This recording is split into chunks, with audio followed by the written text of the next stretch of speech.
Hello, thanks for joining me. I'm Flora speaking out. And before I forget, in about 2 weeks from now, I'll be changing my channel title to be a little bit more honest. Actually, I've been 97 for a while now. It's time to own up to it. So, 2 weeks mourning for those who were kind enough to subscribe to me. All right, I'm thinking back to springtime 1939. I was 10 years old still. It's funny how often I hark back to that year because it was life-changing for me. Anyway, the family, we'd driven to the French-German border. We had no intention of going into Germany.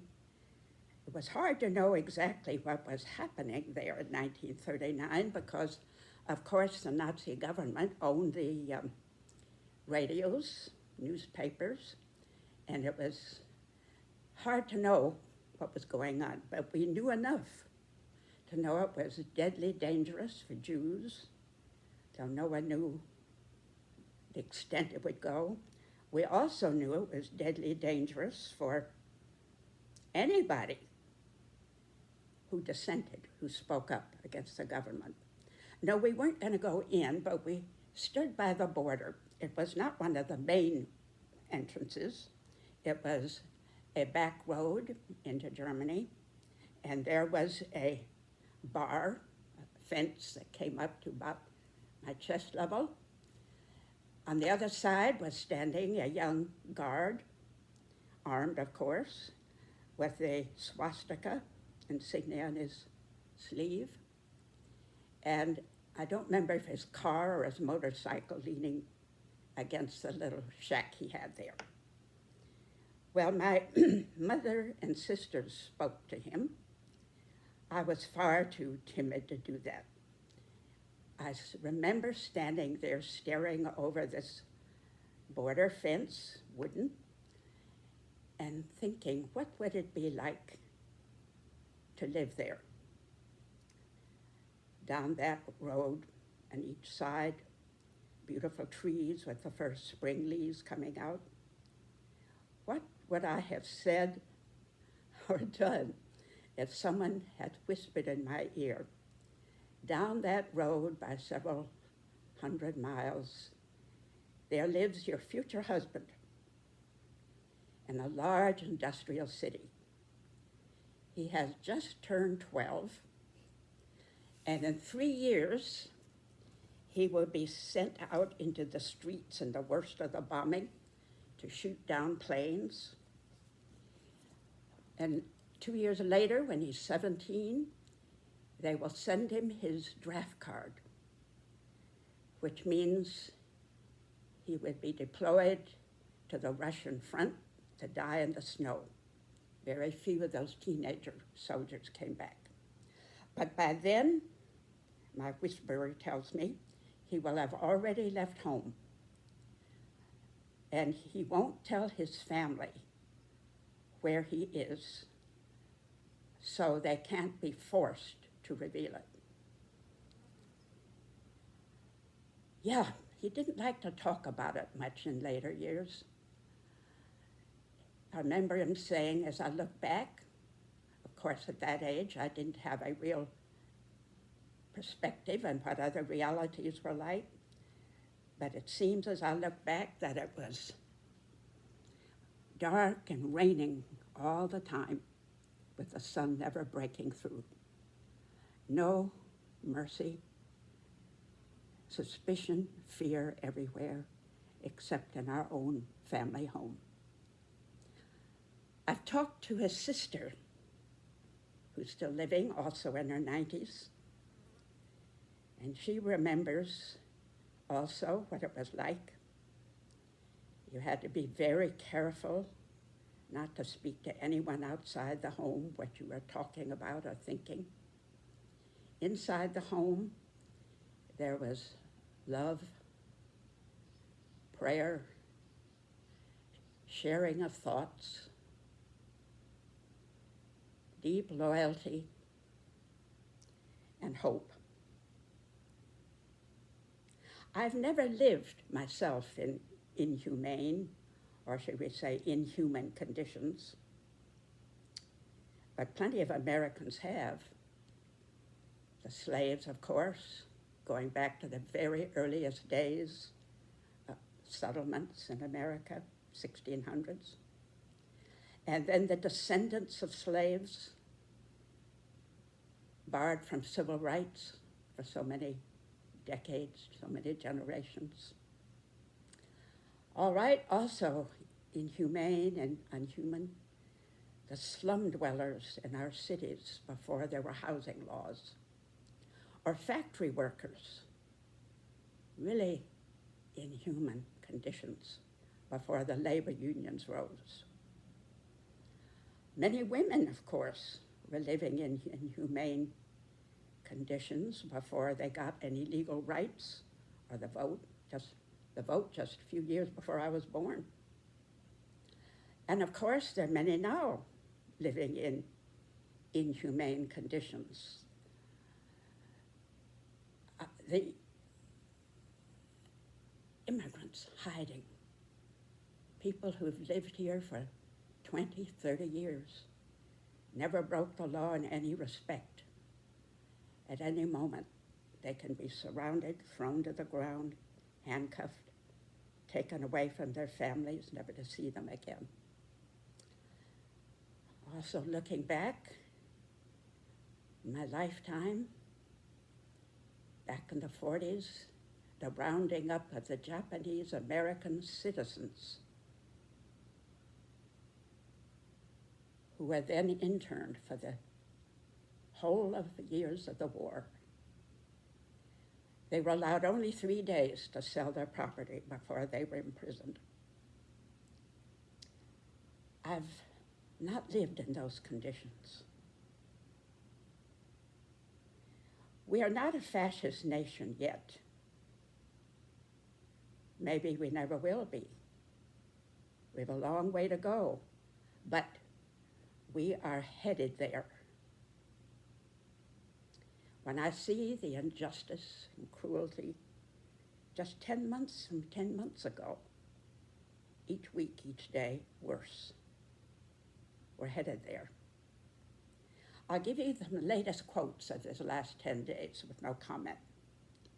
Stephen Miller, talking to Memphis ICE agents and federal agents. You are unleashed. These crime-filled democratic cities, we're going to straighten them out one by one. This is a war. Hegseth to the generals, 800 generals. Your troops are more likely now to be deployed on American soil than abroad. From Trump, when asked about any kind of help or payment for the federal workers he's threatening to put on leave or even fire during the lockdown. This is what he said: some don't deserve to be taken care of, and those we'll take care of in a different way. Trump again: if the courts, governors hold us up, I will invoke the Insurrection Act. And an image I will give you from just a few days ago. A pastor in Chicago standing on the streets, arms held out, praying, not yelling, not doing anything violent, not saying anything violent, but an ICE agent comes right up to his face and squirts chemicals into his eyes, nose, and mouth. The pastor falls to the ground. That image has gone viral by now. Okay, what do we do to stay sane, healthy in mind and body? Some have elected to leave the country, and I do not judge them. I understand. Some, only he or she or they know how much tension and stress they can live with and remain healthy. Some have had traumatic experiences of too much stress already and simply cannot bear it. And I understand and I do sympathize. That's not for me, no matter what happens. I hadn't realized until these last 10 years how much this nation meant to me. This tremendous experiment, which the world had never tried before. No king, no dictator. People equal. Balance of government powers. Everybody a vote. Oh, the mistakes we've made, the sins we've done through the centuries, but we've tried. We've tried and are still trying. That means so much to me. There's so much invested in this. No way could I, just speaking for myself, ever leave. So for those of us who choose to stay, how do we stay sane and human in inhumane conditions, in some cases rapidly becoming inhuman? Some of us may be feeling rage, others fear, others depression or hopelessness. Some are in denial. They're saying, well, we just better get used to it. All I can say is to share with you what is helping me. You may find your own ways very different. I'm learning so much from my friends, mostly younger friends now. That's helping me because some years ago, I was told by one of my daughters, and I'm thankful she told me, that my rage was so filling the house, even oozing out the doors and windows, she hardly dared come in. It wasn't that I was screaming or smashing the television, but the rage I was feeling inside was filling the atmosphere. I'm so glad she told me. I took it very seriously and realized this valid rage was getting out of control, both for myself and those who had to be around me. Okay, so I'm sharing what's helping me. First, not to deny the rage. Rage is valid, but not out of control, destructive rage, clean anger, though it's very hard to keep it clean. One of my friends makes a point of sitting down for a few moments of deep breathing and meditation before she turns on the news. I'm trying to learn to do that. I think all my friends I've talked to who are working on this say build spaces of refreshment and renewal. Not just once a year on your holiday, every day. Well, begin with every hour. Several times every hour, take a moment to check in with feelings, to breathe slowly and deeply. Look out of the window if possible at something beautiful or something in the house, a tree, well, not out in the house, but outdoors, a tree, a bird, a flower, sunset. You don't even have to stop talking if you're in a business meeting. Just take a few seconds of silence several times an hour to breathe and look at something beautiful. That's so helpful. If possible, once a day, take an hour,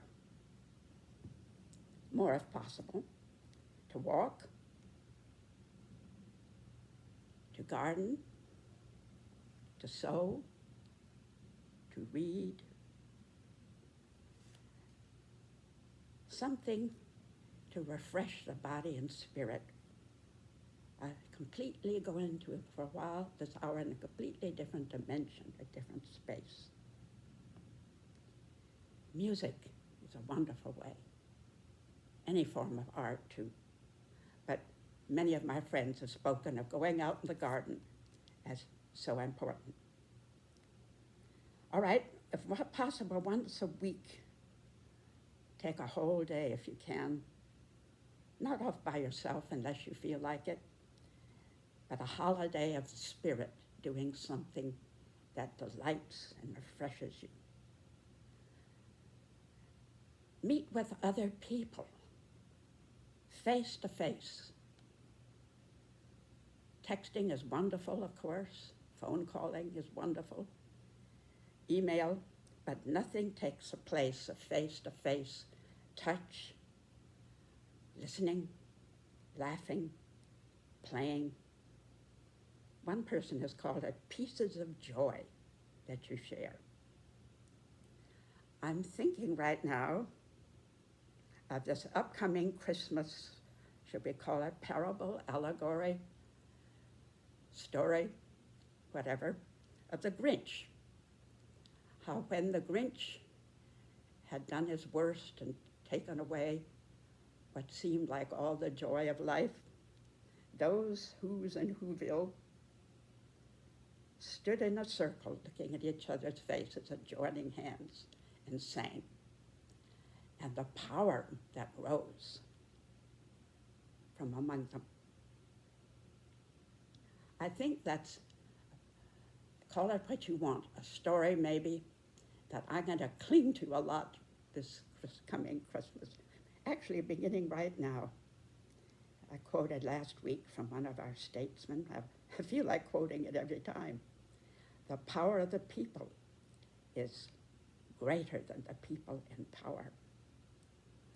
And what also is helping me very, very much these days is a quote I ran across from an article written about 30 years ago by an Episcopal priest, also a researcher and leader in the connection of mind, body, spirit health. And this quote is keeping me, or trying to keep me anyway, from what you might call righteous arrogance. A quote, "For those who are possessed, trapped, imprisoned by their lust for power, their need for reputation, their fear of losing their reputation, losing their power, trapped, prisons of the spirit, you might call it." Okay, I'll read it slowly. It helps me now. "This is how deliverance begins in our world of death dealing and social unraveling. In places where the mean and ugly triumph, or the mind is pulled loose from its moorings. You don't curse the darkness, but you face it. You do not blast evil with contemptuous righteousness, but rather shed the light of your powerful presence in its very midst. And you do not shine just to expose its ugliness, but more to reach deeper into the soul of every possessed and evil human being, to find the lost, the hurt, the distorted image of God still there." Thank you for being with me. See you later.